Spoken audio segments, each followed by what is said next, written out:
We all have the same problem. Our backlog looks like this. And I'm very sorry to say that after this video, it's probably even bigger, because I'm here to tell you about the 9 most underrated games of 2024. What game do you think flew under the radar? Let us all know in the comments, and don't forget to hit subscribe if you enjoy videos about indie games, JRPGs and more. Alright, let's go. Let's start off with Crypt Custodian, an indie Metroidvania that really stands out in the genre. That's because instead of relying on things typical to the genre, everything feels unique. This starts with the isometric perspective that not only makes movement feel super fun, but also has a huge impact on the level design, and therefore the exploration. Because you perceive the game more differently, exploration is centered around cleverly designed set pieces with challenging puzzles, rather than finding secret paths and hidden items. Hardcore Metroidvania fans may have to get used to that at first, but ultimately this results in a well-paced gameplay loop that becomes super addictive. That's also because the movement is super responsive and fluid, which makes the many platforming sections a joy. Combat itself is rather simplistic, but shines thanks to great enemy variety and incredibly well-designed bosses. Just be aware that encounters can get quite chaotic, which makes them even more fun. Of course, Crypt Custodian doesn't reinvent the Metroidvania wheel, but it does a lot to make this feel like a fresh take on the genre, and I think more people should give this one a go. I feel like almost nobody played Dungeons of Hinterberg, which is a shame because it's incredible. This action-adventure combines Zelda-like dungeon exploration and puzzle solving with light social elements as in Persona, and it just works so well. During the day, you explore a beautifully designed world, learn magic spells and find the 25 dungeons. These start off pretty standard, but quickly turn out to be designed super creatively. That's because not only are the puzzles well designed and actually require you to think for more than 5 seconds, but also the way they surprise you by doing something completely unique to them, something no other dungeon does, is such a joy. I really don't want to spoil a single thing here because I think these moments are the best part of this game and the reason why I've been gushing about this game since it came out. In the evening, you interact with people, help them with some stuff and deepen the relationships, which rewards you with items, health upgrades and all kinds of things. All of this creates such an incredibly fun gameplay loop, and I could barely put down the controller. Dungeons of Hinterberg is my surprise hit of this year. Minishoot Adventures is easily one of my favorite games of 2024 and my favorite indie game so far. This one combines twin-stick shooter combat with Zelda-like exploration, and it's an absolute match made in heaven. You explore a wide world that is filled with secrets, hidden paths and most importantly, blocked areas. For that you have to unlock special abilities that you can find in these several dungeons. These range from combat abilities like a super shot to movement abilities like the boost. Exploration is definitely the highlight, since there are tons and tons of secrets to find, like heart pieces for more health and a lot of other things. Finding these secrets not only is super satisfying, but super rewarding too. That's because you also gain XP that can then be used to upgrade your ship with a higher fire rate, more damage, greater speed and subscribing to this channel for more videos like this. Upgrading your harmless and cute ship to a war machine that fires hundreds of bullets in seconds is just so much fun. I mean, seriously, the whole gameplay loop of Minishoot Adventures is addictive. I personally wish this game would have been a bit longer, but the roughly 8 hours I spent on my first playthrough are definitely among the best hours I spent with a game ever. 8-Bit Adventures 2 already came out last year, but it had a console release in October, so I figured it's the perfect time to talk about this game again. 8-Bit Adventure 2 is basically a modern JRPG with the looks of a game from the NES, and it's definitely amongst the most overlooked RPGs of 2024, and there are so many reasons why you should check this one out. It tells an engaging and heartwarming story that doesn't shy away from being very meta and also surprisingly emotional, providing some of the most memorable scenes I've seen in a JRPG recently.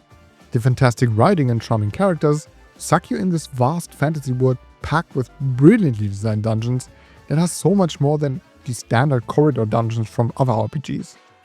And then there's this great straightforward combat system inspired by Final Fantasy X and Dragon Quest that offers a good challenge and requires you to plan ahead your moves. All that combined with some clever modern features like the possibility to save everywhere, no random encounters, and so much more, creates a fantastic RPG.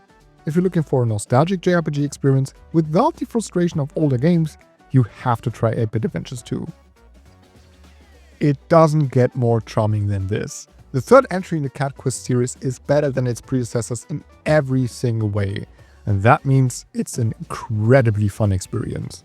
Cat Quest 3 is an action RPG where exploration and finding loot are the center of its gameplay.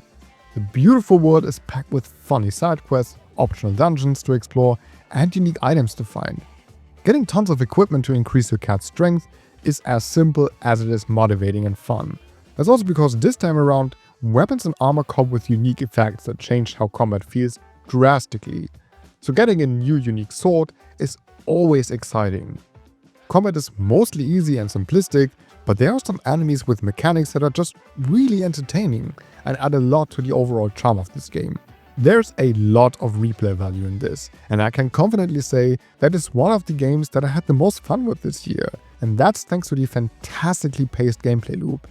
If you're looking for an approachable, charming and fun RPG this year, go with Cat Quest 3, you'll have a great time. Quite frankly, Frontier Hunter Erza's Wheel of Fortune is a weird game, but it won my heart instantly. This indie game was in early access for a while, but now it's in 1.0 and I love it. Frontier Hunter is a Metroidvania RPG mix that feels very much like Bloodstained Ritual of the Night and actually managed to make me addicted to it. That's because the gameplay loop and pacing is designed in a way that you're constantly rewarded with better equipment, materials for crafting, a new power for traversal, or simply one of the story cutscenes. The story itself and the cutscenes are a bit on the trashy side of things, and the translation is so horrible, it's actually funny, at least in German. But it's there and it gives me reason enough to explore the game's huge world. Exploration is key in a Metroidvania, and this game doesn't disappoint. There are countless treasures and secrets to find, such as new combo attacks for the many weapon types. They require certain inputs, which is quite rare in the genre and make combat a lot of fun. Switching between the three characters, all with their own distinct feel to them, makes combat even more dynamic and actually brings depth into the game. Frontier Hunter isn't exactly polished in every aspect of its gameplay or presentation, but what it does brilliantly. And in the end, it's one of the most fun I had with a Metroidvania in years. Paper Trail wins the award both for most heartwarming and most head-scratching game of the year. At least for me. It's a puzzle game told within a book, which also is the gameplay gimmick here. As you control the character through the many unique areas, you will come across a lot of impassable paths. To make your way through them, you have to fold the book's pages. Paired with some moving platforms and blocks to push and pull, this makes for the most challenging yet rewarding puzzle games I've played in years. The puzzles themselves are designed so well that they always find the perfect balance between being difficult and kind of obvious to solve at the same time. The result is that you will feel very smart. If you're looking for your next great puzzle game challenge, look no further because Paper Trail is brilliant.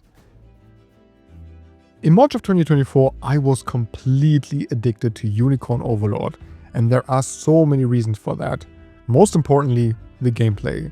In this strategy RPG, you have to bring 10 units of up to 5 characters each into battle and defeat the enemies. I know this sounds simple, but doing side quests to recruit more unique characters and create synergies between them for the maximum amount of power in combat is immensely fun.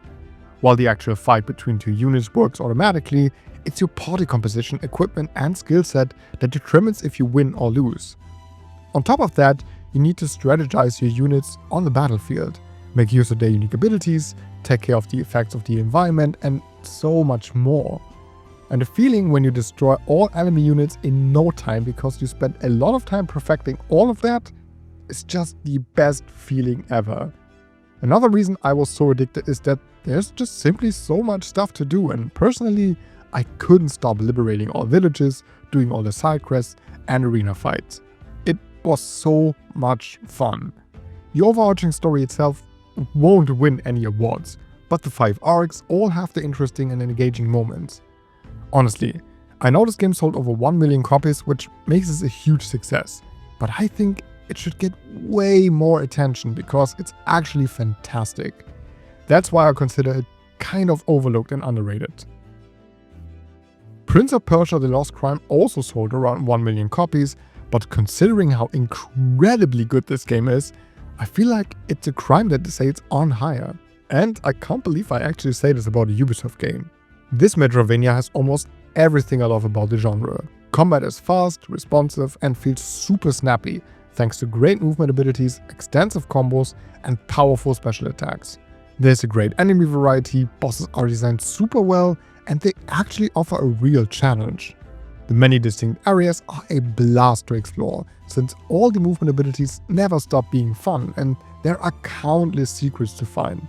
The best thing is that every major ability you get is used for both combat and traversal, which results in dynamic battles and exploration that never gets old. Oh, and speaking of exploration, this game has one of the most simple yet best features in any Metroidvania. You can take photos, which are automatically added to the map. That way you don't need to remember thousands of places whenever you get a new ability. Admittedly, the story has a couple of plot holes, but I didn't care because the gameplay was so much fun.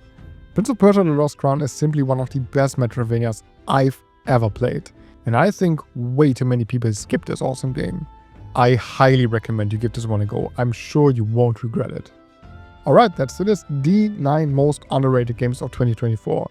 What's a game you think more people should play? Let us all know in the comments, and don't forget to hit subscribe if you love indie games, RPGs, Metroidvanias, and videos about these kinds of games.